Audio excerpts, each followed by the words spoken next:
அது என்னப்பா அது தற்குறியா? ஏண்டா இந்த விஜய தொட்டோம், ஏண்டா விஜய் கூட இருக்கிற அந்த மக்களை தொட்டோம் நினைச்சு நினைச்சு நினைச்சு ஃபீல் பண்ண போறீங்க. மக்கள் எல்லாரும் உங்களுக்கு தற்குறிகளா?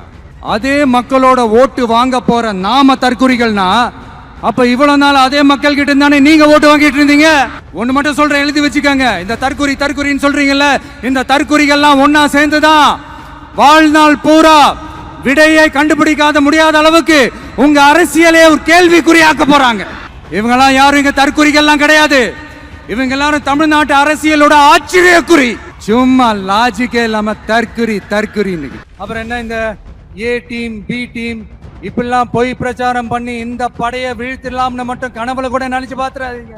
இந்த ஏமாத்துற இந்த கரப்ஷன் கபடதாரிகளை ஜனநாயக போர்க்களத்துல நாம சந்திக்கிற நாள் வெகு தூரத்துல இல்லைங்க. உங்களுடைய மகனா, அண்ணனா, தம்பியா, தோழனா, உங்கள ஒருத்தனா இருந்து நான் உழைக்கணும். இதான் என்னுடைய டார்கெட்டும். இல்ல நான் தெரியாம தான் கேக்குறேன். அவங்க பாசிசம்னா நீங்க என்ன பாயாசமா? நீங்களும் அவங்களுக்கு கொஞ்சம் கூட சலிக்காதவங்க தானே. மக்கள் விரோத ஆட்சியை திராவிட மாடல் ஆட்சின்னு சொல்லி மக்களை ஏமாத்துறீங்க. எதிர்காலம் வரும், என் கடமை வரும், இந்த கூட்டத்தின் ஆட்டத்தை ஒழிப்பேன். இந்த அலையன்ஸை வச்சு எப்படியாவது நம்ம தப்பிச்சிடலாம். இந்த அறத பழைய இந்த மேத்தமேட்டிக்ஸ் அரித்மேட்டிக்ஸ் இதெல்லாம் வச்சு எப்படியாவது நம்ம தப்பிச்சிடலாம் அப்படின்னு நினைக்கிறவங்களோட அந்த கனவு ஒரு நாளும் மைப்படாது. சும்மா சினிமாக்காரன் சினிமாக்காரன் சினிமாக்காரன். அதனால எல்லா அரசியல்வாதியும் அறிவாளியும் கிடையாது, எல்லா சினிமாக்காரனும் முட்டாளும் கிடையாது. மாடல் அரசு மாடல் அரசுங்கிறது இல்ல. நான் கேட்கிறேன், கூச்சமா இல்ல? விஜய் என்ன சினிமா டயலாக் மாதிரி பேசுறாரு? விஜய் என்ன பஞ்ச் டயலாக் பேசுறாரு? விஜய் என்ன 10 நிமிஷம் தான் பேசுறாரு, 9 நிமிஷம் தான் பேசுறாரு. நான் எத்தனை நிமிஷம் பேசினா உங்களுக்கு என்ன சார்? உங்களை மாதிரி தனிப்பட்ட முறையில தரக்குறைவா அசிங்கமா பேசுறதுதான் அரசியல்னா அந்த அரசியல் நமக்கு வராது. என்ன கேட்கறதுக்கு ஆள் இல்லைன்னு நினைச்சீங்களா? ஒரு தவறு செய்தால், அதை தெரிந்து செய்தால், அவர் கபட நாடக மு.க. ஸ்டாலின் அங்கிளாகவே இருந்தாலும் பெண்களுக்கு 1000 ரூபாய் கொடுத்துட்டீங்கன்னா போதுமா அங்கிள்? அப்படியே அதை மூடி மறைச்சிடலான்னு பாக்குறீங்களா? இதுல வேற உங்க அப்பான்னு கூப்பிடுறாங்கன்னு வேற சொல்றீங்க. What is this uncle? Is very very wrong uncle, is very very wrong. My dear uncle, கேக்குதா? மக்களோட சத்தம் கேக்குதா? இது வெறும் சாதாரணமான முழக்கம் தான். 4 முனை போட்டி 40 முனை போட்டின்னு எத்தனை முனை போட்டின்னு வந்தாலும் இங்க 2 முனை போட்டி மட்டும்தான். ஒண்ணு, இன்னொன்னு மக்கள் விரோத ஆட்சி நடத்துற ஸ்டாலின் சார் வேணுமா, மக்களை நேசிக்கிற விஜய் வேணுமா? அவ்வளவுதான் இந்த தேர்தலே. நான் தன்னந்தனியாளு, நீ ஏழ நம்ம பாரு, கொஞ்சம் நவுந்தனா இங்க 8 கோடி பேரு. உங்க விஜய் நான் வரேன். அது என்னப்பா அது தற்குறியா?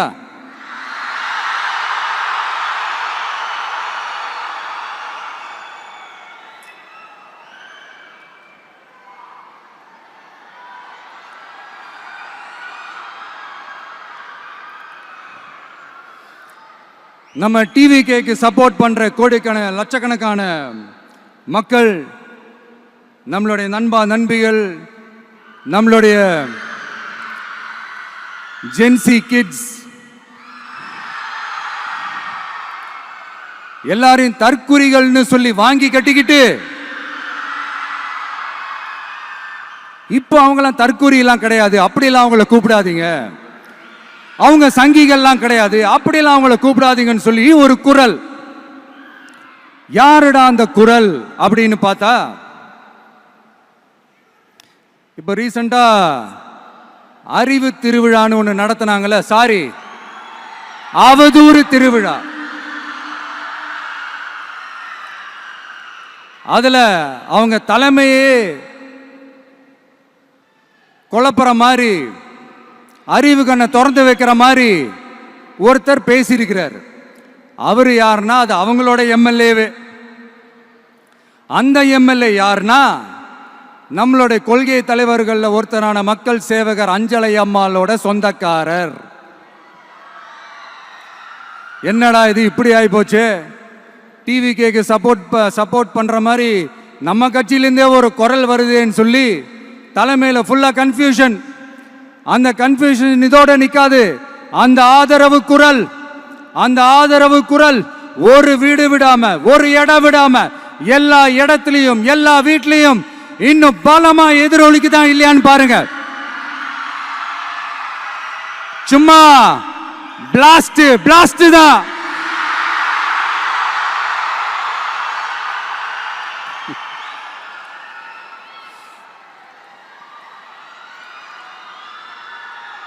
இது இன்னைக்கு நேத்தெல்லாம் நடக்கலைங்க. 1972லயே நடந்து முடிஞ்சிருச்சு. எப்போ எம்ஜிஆர் அவர்கள் கட்சி ஆரம்பிச்சாங்களோ அப்பவே அது ஒரு கூத்தாடி கட்சி. எப்போ எம்ஜிஆர் அவர்களுக்கு பின்னாடி அத்தனை மக்கள் திரண்டு நின்னாங்களோ அப்பவே அது ஒரு கூத்தாடி கும்பல். நடிகர் கட்சின்னு சொன்ன ஒருத்தர் அதுக்கப்புறம் எம்ஜிஆர் கூடயே போய் சேர்ந்துட்டாரு. இன்னொருத்தர் இவரெல்லாம் ஒரு ரவுண்டு தாங்க வருவாரு, ரெண்டாவது ரவுண்ட்லாம் காணாம போயிடுவார்னு சொல்ல இன்னொருத்தர் அதுக்கப்புறம் போய் எம்ஜிஆர் கிட்டே போய் சேர்ந்துட்டார். ஸோ இந்த மாதிரி இவங்க 2 பேர் மட்டும் இல்ல, ஒட்டுமொத்த தமிழ்நாட்டு மக்களும் எம்ஜிஆர் அவர்கள் கூட தானே போய் சேர்ந்தாங்க.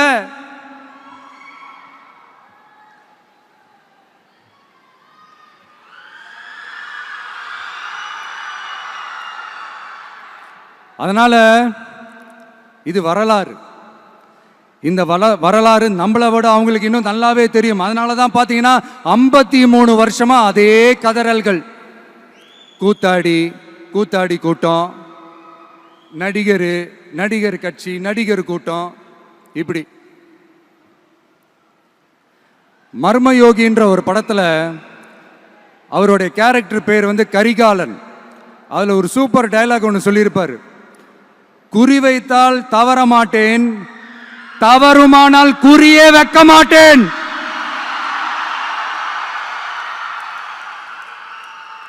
இதெல்லாம் யாருக்கு சொல்றோம், எதுக்கு சொல்றோம்னு புரிய வேண்டியவங்களுக்கு புரிஞ்சா நல்லா இருக்கும்.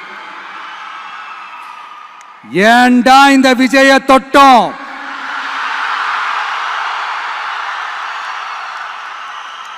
ஏண்டா விஜய் கூட இருக்கிற அந்த மக்களை தொட்டோம்? நினைச்சு ஃபீல் பண்ண போறீங்க.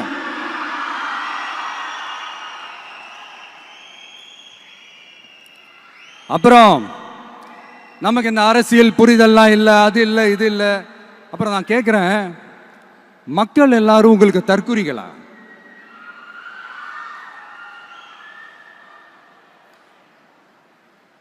அதே மக்களோட ஓட்டு வாங்க போற நாம தற்குறிகள்னா அப்ப இவ்வளவு நாள் அதே மக்கள் கிட்ட தானே நீங்க ஓட்டு வாங்கிட்டு இருந்தீங்க. அப்ப நீங்க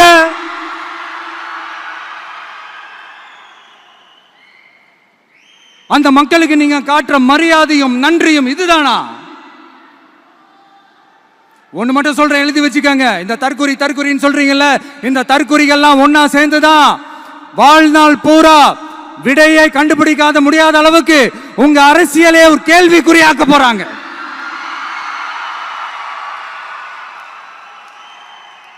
இவங்கெல்லாம் யாரும் இங்க தற்குறிகள்லாம் கிடையாது. இவங்க எல்லாரும் தமிழ்நாட்டு அரசியலோட ஆச்சரியக்குறி. இவங்க எல்லாரும் தமிழ்நாட்டு அரசியலோட அந்த மாற்றத்திற்கான அறிகுறி.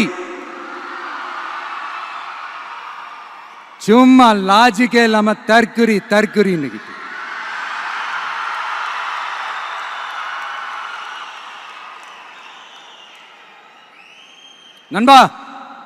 நண்பி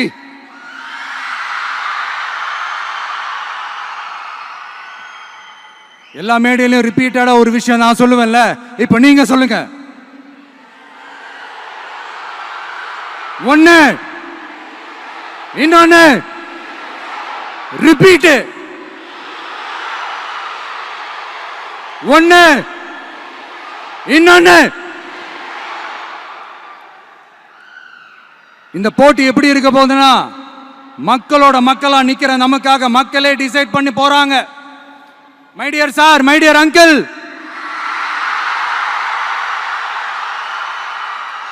ஆல்ரெடி டிசைட் பண்ணியாச்சு. கான்பிடென்டா இருக்க மக்களே, நல்லதே நடக்கும், வெற்றி நிச்சயம். மீண்டும் சந்திக்கும் வரை நன்றி, வணக்கம். வெளியில போக பர்மிஷன் கிடைச்சவன கூடிய சீக்கிரம் வெளியில வருவோம். அதனாலதான் இப்படி ஒரு ஏற்பாடு. எல்லாரும் இருந்து சாப்பிட்டு போகணும். தெளிவா தெரியும் யார் இங்க வரணும், யார் இங்க வரவே கூடாது. ஏன்னா இது மதச்சார்பின்மை பேசுற தமிழ்நாட்டு மண்.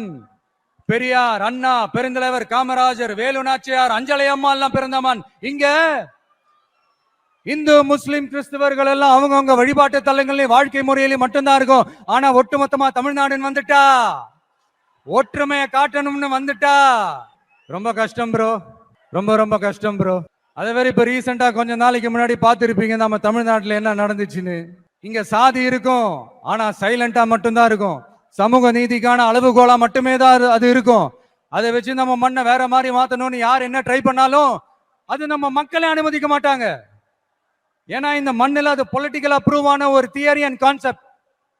சரிப்பா, உன்னோட எதிரிகள் யாருன்னு சொல்லிட்டா மட்டும் போதுமா? அதுதான் உன்னோட அரசியலான்னு கேட்டா இல்ல. மகத்தான அரசியல்னா அது மக்களுக்கான அரசியல் தான். மக்களோட மக்களா, அவங்கள ஒருத்தனா, அவங்களுக்கான ஒருத்தனா, எப்பவும் மாறவே மாறாத அந்த குணத்தோட மனசோட களத்துல நிக்கிறது தான் எங்களோட நிரந்தர அரசியல் பாதை.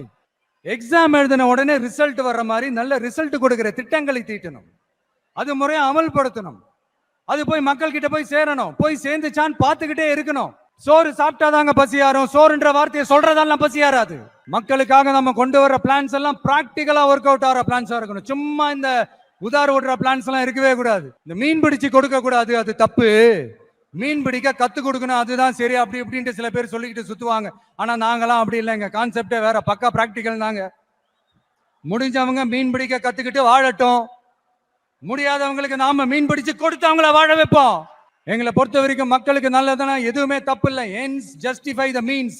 எங்கள் இலக்குகளே எங்கள் வழிகளை தீர்மானிக்கின்றன.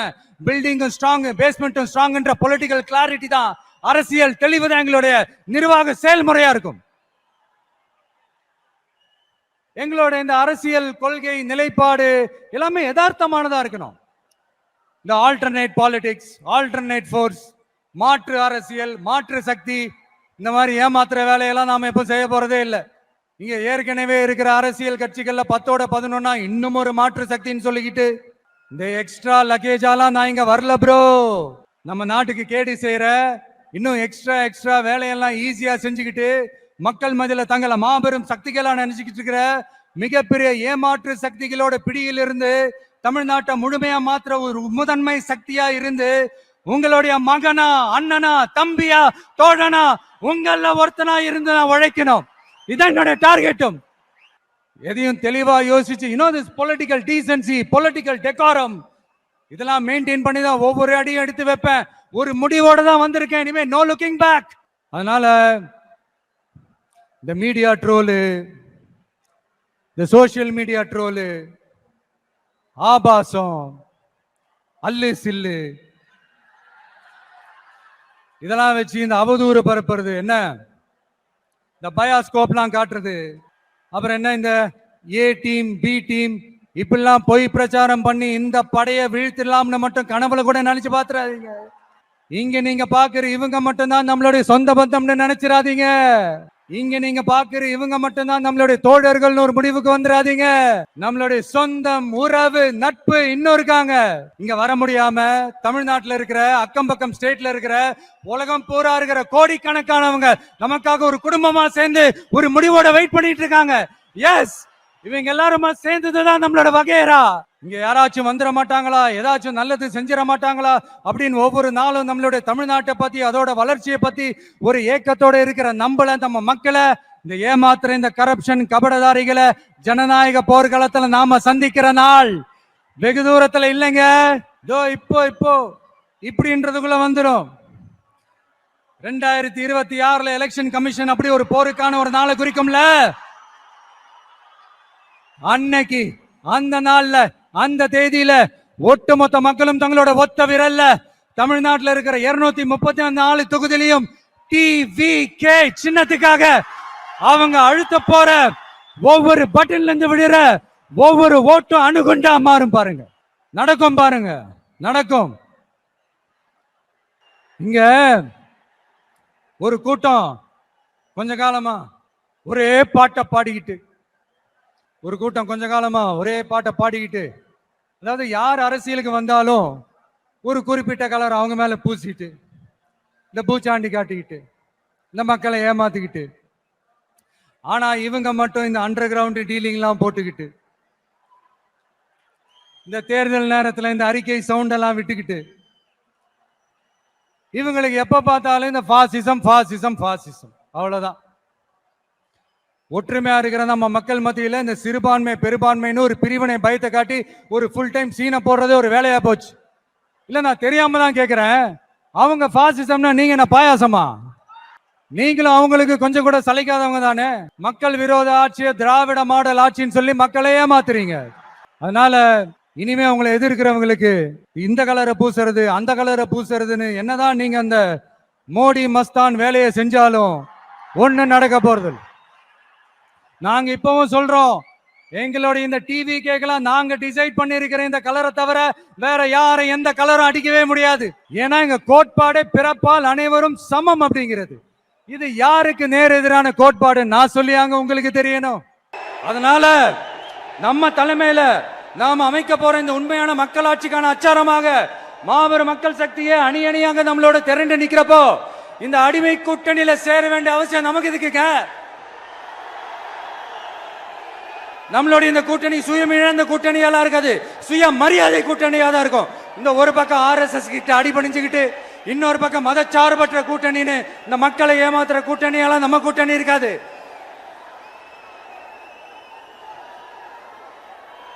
நான் இப்பவும் சொல்றேன், நம்மளை நம்பி வர்றவங்களுக்கு ஆட்சியிலும் அதிகாரத்திலும் உறுதியாக பங்களிப்பு செய்யப்படும். உடனே இந்த கேள்விகள்லாம் வரும், அப்ப யாரு கூட்டணி, யாரு வரா, யாரு போறா, இந்த கேள்விகள்லாம் வரும். இந்த கேள்விகளுக்கெல்லாம் ஒரே ஒரு பதில் தான், சஸ்பென்ஸ்ல சஞ்சாரம் செய்யுங்க. ஆனா ஒண்ணு, 2026 2 பேருக்கு நடுவுல தான் போட்டியே. ஒன்னு டிவிகே, இன்னொன்னு டிஎம்கே. இந்த போட்டி எப்படி இருக்க போதுன்னா, இந்த அலையன்ஸை வச்சு எப்படியாவது நம்ம தப்பிச்சிடலாம். என்ன இந்த பழைய இந்த மேத்தமேட்டிக்ஸ் அரித்மேட்டிக்ஸ் இதெல்லாம் வச்சு எப்படியாவது நம்ம தப்பிச்சிடலாம் அப்படின்னு நினைக்கிறவங்களோட அந்த கனவு ஒரு நாளும் மைப்படாது. சரி, இப்ப நம்ம வேற ஒரு ஏரியாவுக்கு ஒண்ணு வருவோம். எதிர்காலம் வரும், என் கடமை வரும், இந்த கூட்டத்தின் ஆட்டத்தை ஒழிப்பேன்.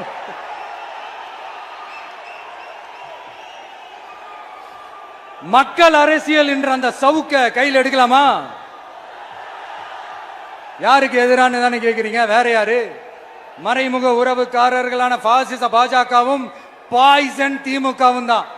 சொல்லல முக்கியம், செயல் செயல் செயல் தான் முக்கியம். செய்கை தான் சும்மா சிறப்பா இருக்கணும். இந்த ஆட்சிக்கு வந்தா சும்மா அது செய்வேன் இது செய்வேன் நல்லது செய்வேன் உருட்டுவேன் புரட்டுவேன் அதெல்லாம் கிடையாது. செய்யறதுக்கு நல்லது செய்யறதுக்கு நல்லது செய்யறதுக்கு மட்டும்தான் இந்த விஜய். அப்புறம் ஒரு அரசியல் தலைவன் அவன் சினிமாக்காரனா நல்லவனா கெட்டவனா இதெல்லாம் தாண்டி அவன் உண்மையானவனா, அதுதான் ரொம்ப ரொம்ப முக்கியம். இது சம்பந்தமா ஒரு குட்டி கதை ஒன்று சொல்றேன். ஒரு நாட்டில் ஒரு ராஜா தனக்கு பக்கபலமா இருக்கிறதுக்காக கூட துணையா இருக்கிறதுக்காக ஒரு தளபதியை தேடுறாரு. சரியான தகுதிகளோட ஒரு 10 பேர் செலக்ட் ஆகுறாங்க. ஆனா அதுல ஒருத்தர் மட்டும் தான் செலக்ட் பண்ணணும். அதனால அந்த ராஜா என்ன பண்றாருன்னா ஒரு டெஸ்ட் வைக்கிறாரு. அந்த 10 பேர் கையிலையும் விதை நெல்லை கொடுத்து இதை நல்லா வளர்த்து கொண்டு வாங்க, ஒரு 3 மாசம் கழிச்சு வாங்கன்னு சொல்லி அனுப்பி வச்சிடுறாரு. 3 மாசம் கழிச்சு வரும்போது அதுல ஒருத்தர் ஆளு உயரத்துக்கு வளர்த்திருந்தாரு, ஒருத்தர் தோல் உயரத்துக்கு வளர்த்திருந்தாரு. அதுல ஒரு 9 பேரும் நல்லா வளர்த்து கொண்டு வந்திருந்தாங்க. ஒருத்தர் மட்டும் வெறும் தொட்டியோடவே வந்தாரு. என்னன்னு கேட்டதுக்கு, நானும் தண்ணி ஊத்தி ஊத்தி பாக்குறேன், உரம் வச்சு வச்சு பாக்குறேன், வளரவே மாட்டேங்குது ராஜா, என்ன பண்றதுன்னு தெரியலன்னு சொன்னதுக்கு ராஜா அவரை கட்டி அணைச்சிக்கிட்டு, இனிமே நீதான் என்னுடைய தளபதி, எல்லா அதிகாரமும் உனக்கு தான் சொன்னாரு. ஏன்னா அந்த 10 பேர் கையிலையும் ராஜா கொடுத்தது அவித்த விதை நெல், அது முளைக்கவே முளைக்காது. அந்த 9 திருட்டு பயலும் என்ன பண்ணிருக்காங்கன்னா வேற விதை நெல்ல வாங்கி அதை வளர்த்துட்டு ராஜாவையும் மக்களையும் ஏமாத்திருக்கிறாங்க. ஆனா இவர் மட்டும் உண்மையை போட்டு உடைச்சிட்டார். அதனால ஒரு நாட்டுக்கு திறமை எந்த அளவுக்கு முக்கியமோ அந்த அளவுக்கு உண்மையும் நேர்மையும் முக்கியம். இப்போ நீங்க எல்லாரும் தான் அந்த ராஜா. நீங்க தேர்ந்தெடுக்க போற அந்த தளபதி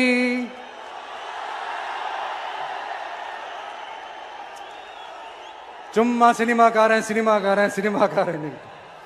அம்பேத்கர் அவர்களை தோக்கடிச்சது சினிமாக்காரன் இல்ல, அரசியல்வாதி. காமராஜர் அவர்களை தோக்கடிச்சது இங்க விருதுநகர் பகுதியில் தோக்கடிச்சது சினிமாக்காரன் இல்ல, இன்னொரு அரசியல்வாதி. இன்னைக்கும் நம்ம கூட வாழ்ந்துட்டு இருக்கிற நல்ல கண்ணு ஐயாவை தோக்கடிச்சது சினிமாக்காரன் இல்ல, அரசியல்வாதி. இப்படிப்பட்ட நல்ல நல்ல தலைவர்களை எதிர்த்து நின்று தோக்கடிக்கணும்னு அந்த எண்ணத்தை உருவாக்குனது சினிமாக்காரன் இல்ல, அரசியல்வாதி. அதனால எல்லா அரசியல்வாதியும் அறிவாளியும் கிடையாது, எல்லா சினிமாக்காரனும் முட்டாளும் கிடையாது. கான்பிடண்டா இருங்க, நல்லதே நடக்கும், வெற்றி நிச்சயம். பெரியார் பேரை சொல்லிக்கிட்டு தயவு செஞ்சு கொள்ளடிக்காதீங்கயா. நாமளும் கத்துறோம், போராடுறோம், கோரிக்கை வைக்கிறோம். எதையாவது இவங்க கண்டுக்கிறாங்களா? கொஞ்சம் யோசிங்க. ஏன் கண்டுக்க மாட்டேன்றாங்கன்னு கொஞ்சம் யோசிங்க. அப்பதாங்க பிரைவேட்ல அதிக விலைக்கு கரண்ட் வாங்க முடியும், அதுக்கு டெண்டர் விட முடியும். அப்படி டெண்டர் விட்ட மேட்டர்ல எல்லாம் என்ன நடக்கும்னு உங்களுக்கும் தெரியும், எனக்கும் தெரியும், நம்ம எல்லாருக்குமே தெரியும். இந்த மாதிரி ஈரோடுல மட்டும் இல்ல, எந்த மாவட்டத்துக்கு போனாலும் பிரச்சனைகள் மேல பிரச்சனைகள் தான். அதையெல்லாம் தீக்கிறதுக்கு ஒரு சொல்யூஷன் கூட சொல்லாம இதுல வேற பெருமையா மாடல் அரசு மாடல் அரசுங்கிறது இல்ல. நான் கேட்கிறேன், கூச்சமா இல்ல? இதெல்லாம் கேட்டா அப்படியே நம்ம பக்கம் யூட்டர்ன் அடிச்சு வந்துருவாங்க. விஜய் என்ன அரசியல பேச மாட்டேன்றாரு, விஜய் என்ன சினிமா டயலாக் மாதிரி பேசுறாரு, விஜய் என்ன பஞ்ச் டயலாக் பேசுறாரு, விஜய் என்ன 10 நிமிஷம் தான் பேசுறாரு, 9 நிமிஷம் தான் பேசுறாரு. நான் எத்தனை நிமிஷம் பேசினா உங்களுக்கு என்ன சார்? நான் எப்படி பேசினா உங்களுக்கு என்ன சார்? உள்ள விஷயம் என்னன்னு பாருங்க சார். ஒவ்வொரு மாவட்டத்துக்கும் போய் மக்கள் ஃபேஸ் பண்ற பிரச்சனைகளை எடுத்து பேசிட்டு இருக்கிறேன். பின்ன அது அரசியல் இல்லாம வேற எதுதான் அரசியல்? உங்களை மாதிரி தனிப்பட்ட முறையில தரக்குறைவா அசிங்கமா பேசுறதுதான் அரசியல்னா அந்த அரசியல் நமக்கு வராதுன்னா நல்லாவே வரும். உங்களை விட எனக்கு அது நல்லாவே வரும். வேணான்னு விட்டு வச்சிருக்கிறோம். அப்புறம் உங்களுக்கு நமக்கு என்ன வித்தியாசம்? காஞ்சிபுரத்தில் நாம பேசும்போது இந்த மாதிரி உங்களால் அமைக்கப்பட போற ஆட்சியில நம்ம ஆட்சிக்கு வந்த உடனே என்னெல்லாம் செய்ய போறோம்ன்றது சிலது சொன்னோம். அதையெல்லாம் தப்பா புரிஞ்சுக்கிட்டு இப்போ சொல்றேன், விளக்கமா சொல்றேன். நான் சலுகைகளுக்கு எதிரானவன் கிடையாது. மக்களுக்கான சலுகைகளை இலவசம்னு சொல்லி அசிங்கப்படுத்துறதுல எனக்கு உடன்பாடு கிடையாது. மக்கள் காசுல மக்களுக்கு செய்யறதை எப்படி இலவசம்னு சொல்லுவீங்க? அப்படியே செஞ்சிட்டாலும் ஓசில போறேன்னு சொல்லி அசிங்கப்படுத்துறீங்க. என்ன கேட்கறதுக்கு ஆள் இல்லைன்னு நினைச்சீங்களா? மக்களுக்கு ஒண்ணுன்னா இந்த விஜய் வந்து நிப்பா, இந்த விஜய் வந்து கேள்வி கேட்பா. இந்த விஜய் எப்பவுமே மக்கள் பக்கம் தான், அதே மாதிரி மக்களும் என் பக்கம் தான். என் மக்கள் மானத்தோட மரியாதையோட கௌரவத்தோட வாழணும். என் மக்கள் யாருக்கும் கீழே கிடையாது. அப்படி அவங்க கௌரவத்தோட வாழணும்னா அவங்களுக்கான வாழ்க்கை தரம் உயரணும். வாழ்க்கை தரம் உயரணும்னா அவங்களோட வாழ்வாதாரம் உயரணும். வாழ்வாதாரம் உயர்ந்தாதான் பொருளாதாரம் உயரும். பொருளாதாரம் உயர்ந்தாதான் வசதி வாய்ப்புகள் உயரும். இதெல்லாம் உயர்ந்தாலே ஆட்டோமேட்டிக்கா அவங்களோட வாழ்க்கை தரம், அவங்களுக்கான மரியாதை, அவங்களுக்கான கௌரவம் எல்லாமே உயரும். இதுக்கான வழிகள், அந்த சூழல்களை அந்த கவர்மெண்ட் அமைச்சு கொடுக்கணும். இதுக்கான அந்த திட்டங்களை செயல்படுத்தணும். இதெல்லாம் செஞ்சாதான் அந்த அரசாங்கம் ஒரு நல்ல அரசாங்கம். இதைத்தான் சொன்னோம். Stalin uncle, what uncle is very wrong uncle.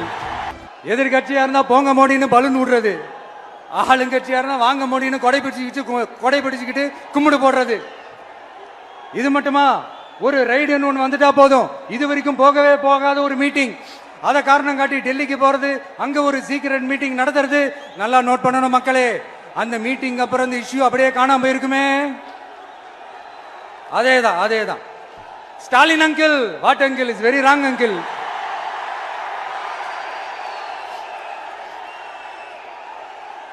இப்படி தமிழ்நாட்டில் இப்ப நடக்கிற இந்த ஆட்சியினுடைய லட்சணத்தை பார்த்துக்கிட்டு நாம எப்படி சும்மா இருக்க முடியும்? ஒரு தவறு செய்தால், அதை தெரிந்து செய்தால், அவர் கபட நாடக மு.க. ஸ்டாலின் அங்கிளாகவே இருந்தாலும், அங்கிள் உங்களுக்கு மனசாட்சின்னு ஒண்ணு இருந்துச்சுன்னா நாங்க கேட்கிற கேள்விகளுக்கு மட்டும் கொஞ்சம் பதில் சொல்லுங்க அங்கிள். நீங்க நடத்துற இந்த ஆட்சியில நேர்மை இருக்கா? நியாயம் இருக்கா? ஊழல் இல்லாம இருக்கா? சட்டம் ஒழுங்கு சரியா இருக்கா? பெண்களுக்கு பாதுகாப்பு இருக்கா? பொதுமக்களுக்கு பாதுகாப்பு இருக்கா? இயற்கை வளங்களுக்கு பாதுகாப்பு இருக்கா? சொல்லுங்க மை டியர் அங்கிள், சொல்லுங்க. டாஸ்மாக்ல மட்டுமே இது வரைக்கும் 1000 கோடிக்கு மேல ஊழல்னு சொல்றாங்க. அதுல மட்டுமா தப்பு நடக்குது? வேற எதுல தான் நடக்கல? உலகத்திலே மிஸ்டர் கிளீன் ரெக்கார்ட்ஸ் எல்லாம் உங்களுக்கும் உங்க கூட இருக்கிறவங்களுக்கும் மட்டும்தான் அங்கிள் கொடுக்கணும். இதை பார்த்து வாயே இல்லாத ஊரு கூட வயிறு வலிக்கு சிரிக்குது. பெண்களுக்கு 1000 ரூபாய் கொடுத்துட்டீங்கன்னா போதுமா அங்கிள்? அப்படியே அதை மூடி மறைச்சிடலான்னு பாக்குறீங்களா? படிக்கிற இடத்துல, வேலைக்கு போற இடத்துல, வெளியில போற இடத்துலன்னு அவங்களுக்கு பாதுகாப்பே இல்லைன்னு ஒட்டுமொத்த பெண்களும் கதறாங்க. அந்த கதறல் சத்தம் ஏதாவது உங்க காதுல கேக்குதா அங்கிள்? இதுல வேற உங்க அப்பான்னு கூப்பிடுறாங்கன்னு வேற சொல்றீங்க. What is this uncle? Is very very wrong uncle, is very very wrong. பெண்களுக்கு மட்டுமா பொய் வாக்குறுதி கொடுத்து ஏமாத்துறீங்க? அரசு ஊழியர்கள், ஆசிரியர்களை ஏமாத்துறீங்க, விவசாயிகளை ஏமாத்துறீங்க, பரந்தூர்ல பாதிப்பே வராதுன்னு சொல்லி ஏமாத்துறீங்க, மீனவர்களை ஏமாத்துறீங்க, போதைப் பொருள் கலாச்சாரத்தை ஒழிக்காம ஏமாத்துறீங்க. ஐயோ ஐயோ ஐயோ, very very வஸ்ட் uncle, very very வஸ்ட். எப்படி கேட்டாலும் இவங்க கிட்ட இருந்து எந்த பதிலும் வரப்போறதில்லை. ஏன்னா இருந்தா தானே. இப்ப ஆட்சியில இருக்கிற நம்மளுடைய அங்கிள் பதில் சொல்றது இருக்கட்டும். மக்களை நீங்க சொல்லுங்க, நீங்க உண்மையை சொல்லுங்க. செய்வோம் செய்வோம் செய்வோம் செய்வோம்னு சொன்னாங்களே, சொன்னதெல்லாம் செஞ்சாங்களா? உங்களை தான் கேக்குறேன், சொன்னதெல்லாம் செஞ்சாங்களா?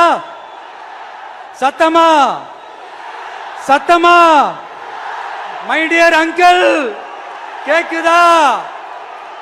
மக்களோட சத்தம் கேக்குதா? இது வெறும் சாதாரணமான முழக்கம் தான். கூடிய சீக்கிரம் மக்களை போய் சந்திக்க போறேன், அவங்களோட மனசு விட்டு பேச போறேன். அதுக்கப்புறம் இந்த சாதாரணமான முழக்கம் இடி முழக்கமா மாறும். அத்தோட நிக்காது. அந்த இடி முழக்கம் தமிழ்நாட்டோட போர் முழக்கமா மாறும். அந்த போர் முழக்கம் உங்களை ஒரு நிமிஷம் கூட தூங்க விடாது. நடக்குதா இல்லையான்னு பாருங்க. என்னடா இவன் இவ்வளவு ஸ்ட்ராங்கா சொல்றானேன்னு பாக்குறீங்களா? எல்லாரும் கட்சி ஆரம்பிச்சதுக்கு அப்புறம் தான் ஒவ்வொரு வீட்டுக்குள்ளேயும் போறதுக்கு ட்ரை பண்ணுவாங்க. ஆனா நாங்க அப்படி இல்லை. ஒவ்வொரு வீட்டுக்குள்ளேயும் போனதுக்கு அப்புறம் தான் கட்சியாவே ஆரம்பிச்சிருக்கிறோம்.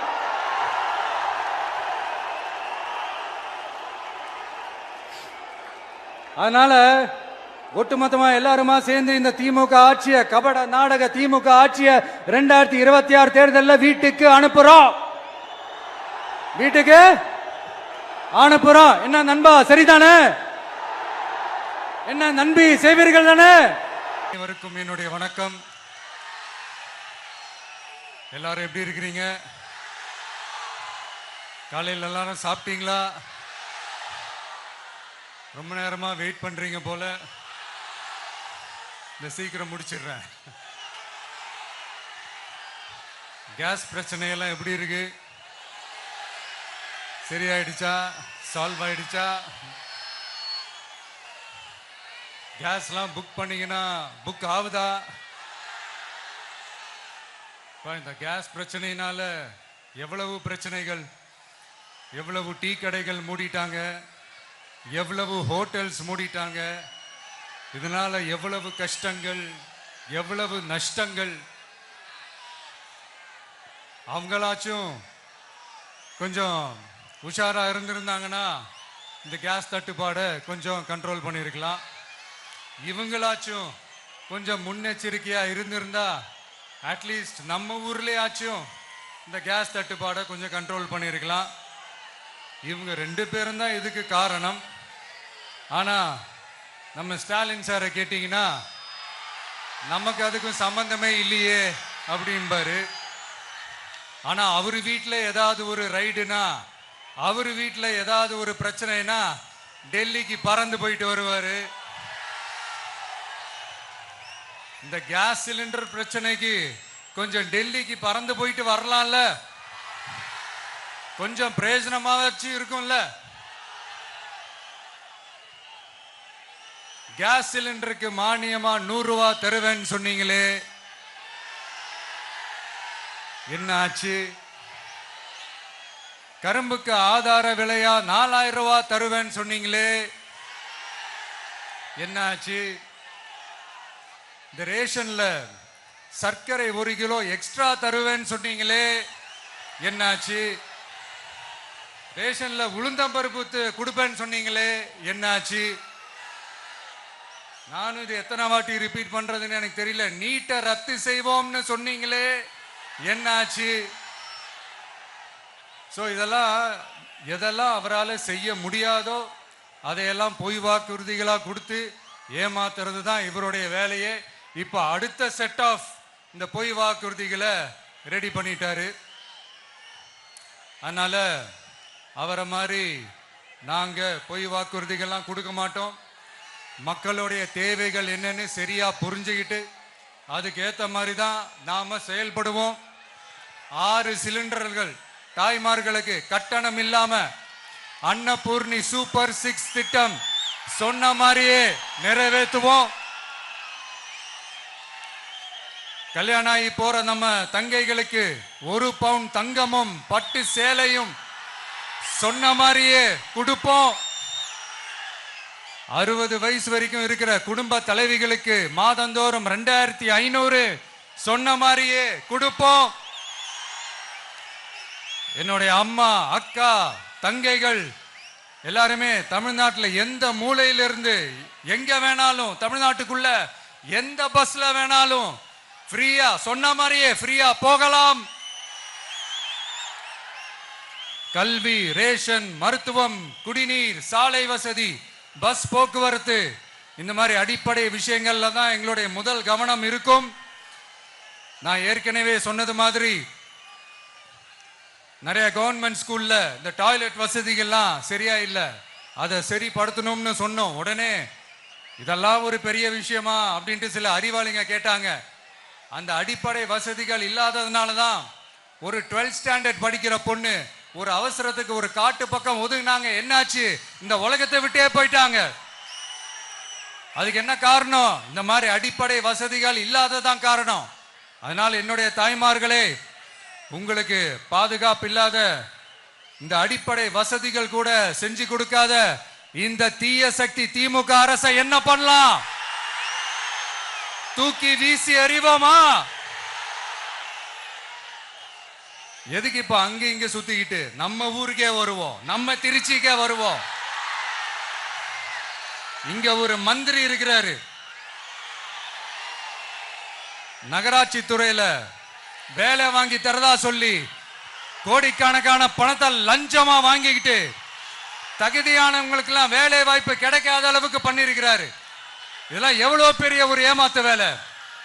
அதனால நம்ம தம்பி தங்கைகளே, உங்களுக்கு இந்த வேலை வாய்ப்பை பறிச்ச இந்த ஸ்டாலின் சார் சர்க்காரை என்ன பண்ணலாம்? தூக்கி வீசி எறிவோமா? உங்களுக்கு இந்த பாதுகாப்பு இல்லாத, சட்டம் ஒழுங்கு சரியில்லாத இந்த தீய சக்தி திமுக அரசை என்ன பண்ணலாம்? தூக்கி வீசி எறிவோமா?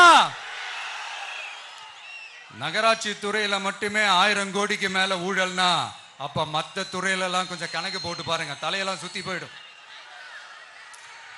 நான் கொஞ்ச நாளைக்கு முன்னாடி சொல்லியிருந்தேன், இந்த ஸ்டாலின் சார் டாக்ஸ் அப்படின்ட்டு, இந்த ஜிஎஸ்டி மாதிரி எஸ்எஸ்டி, அதை பத்தி அவங்க வாயை திறக்கலைங்க. என்னமோ அவங்களே ஒத்துக்கிட்ட மாதிரி இருக்குது. ஆமா, இப்படி ஒரு டாக்ஸ் இருக்குது அப்படின்னு அவங்களே ஒத்துக்கிட்ட மாதிரி ஆயிடுச்சு.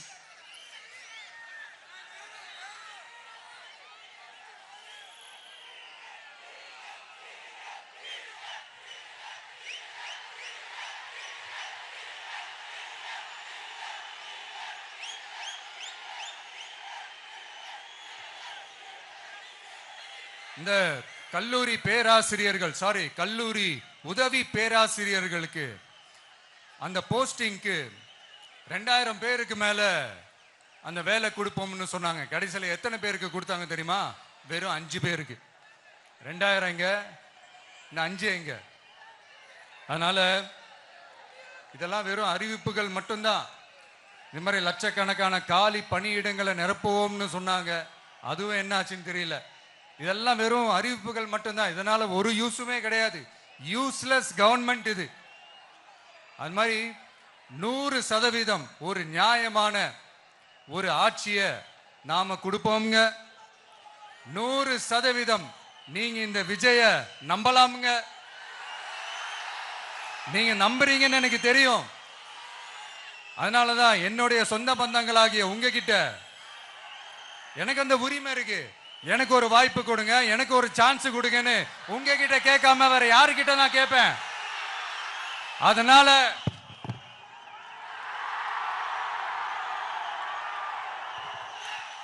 எனக்கு ஒரே ஒரு வாய்ப்பு கொடுங்க.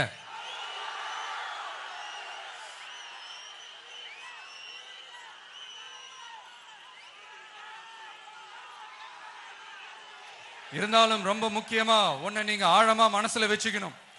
இந்த எலெக்ஷன்ல திமுக ஏலத்தில் எடுத்திருக்கிற கல்லாப்பெட்டி கூட்டணியோட சேர்ந்து, அப்புறம் நாம ஏற்கனவே சொன்னோமே அந்த மற்றும் பலர் கூட்டணின்னு ஒண்ணு இருக்குல்ல, அவங்களோடும் கள்ள கூட்டணி போட்டுக்கிட்டு எல்லாரும் முன்னா சேர்ந்துக்கிட்டு நம்மள உங்க விஜய எப்படியெல்லாம் எதிர்க்கிறாங்கன்னு நான் சொல்லிதான் உங்களுக்கு தெரியணும்னு அவசியம் இல்லை.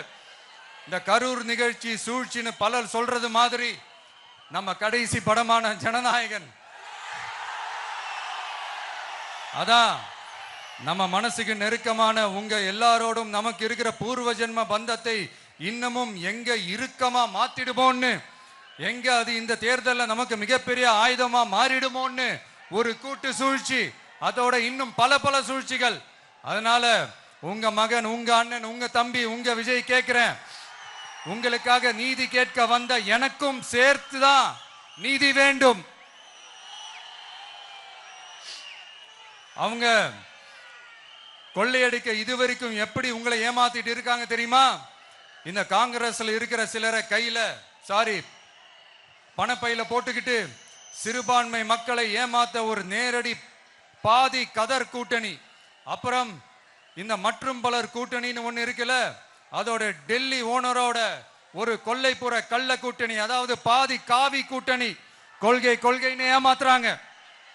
அதனால இந்த திமுகவையும் நம்பாதீங்க, இந்த பாஜகவையும் நம்பாதீங்க. ரெண்டு பேரும் வேற வேற கூட்டணி எல்லாம் கிடையாது, ஒரே கூட்டணி தான். ரெண்டு பேரையும் நம்பாதீங்க. இதுல எந்த டவுட்டும் உங்களுக்கு வேணாம்.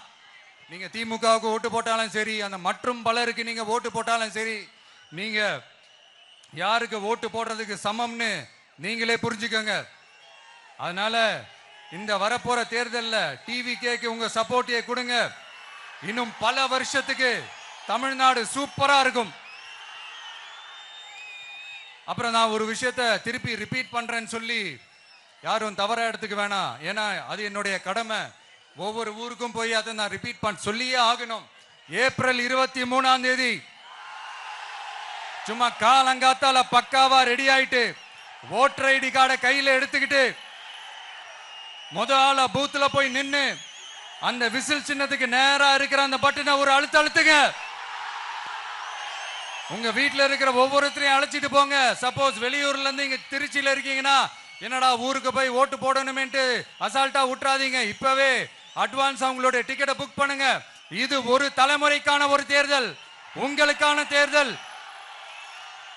எவ்வளவு பெரிய வசதியான வாழ்க்கையா இருந்தாலும் எல்லாத்தையும் உதறி தள்ளிட்டு உங்களுக்காக மட்டுமே வந்திருக்கிறேன். உங்களுக்காக நன்றி கடன் செலுத்துறதுக்காக மட்டுமே வந்திருக்கிறேன். அத்தனை வழிகளையும் தாங்கிக்கிட்டு உங்களுக்காக மட்டுமே வந்திருக்கிறேன்.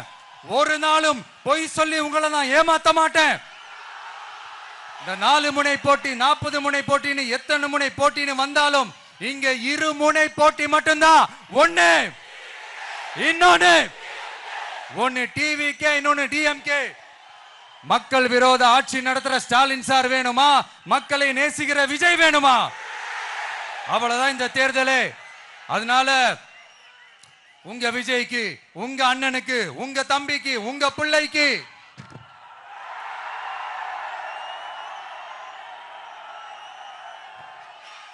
ஒரே ஒரு வாய்ப்பு கொடுங்க. தயவு செஞ்சு விசில் சின்னத்துக்கு ஓட்டு போடுங்க. இது ஒரு விசில் புரட்சி தேர்தலா இருக்கணும். இங்க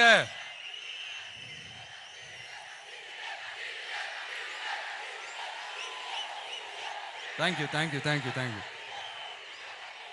இங்க திருச்சி இந்த எல்லா தொகுதியிலும் நம்மளுடைய நண்பர்களை, நம்மளுடைய தோழர்களை, வேட்பாளர்களா அன்னைக்கு அறிவிச்சேன், நான் நிப்பாட்டி இருக்கேன். அவங்க வேற நான் வேறன்னு தயவு செஞ்சு பிரிச்சு பாத்துறாதீங்க.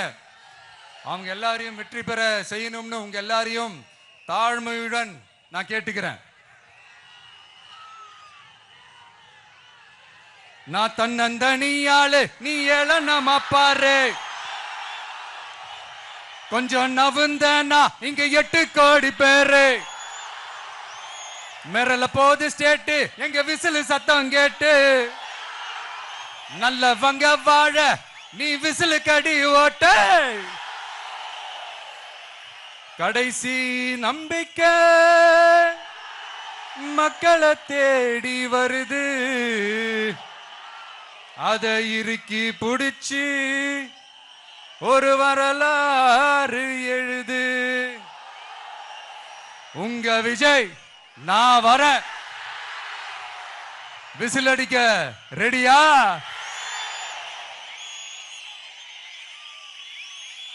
கான்பிடண்டா இருங்க, நல்லதே நடக்கும், வெற்றி நிச்சயம். மீண்டும் சந்திக்கும் வரை நன்றி, வணக்கம்.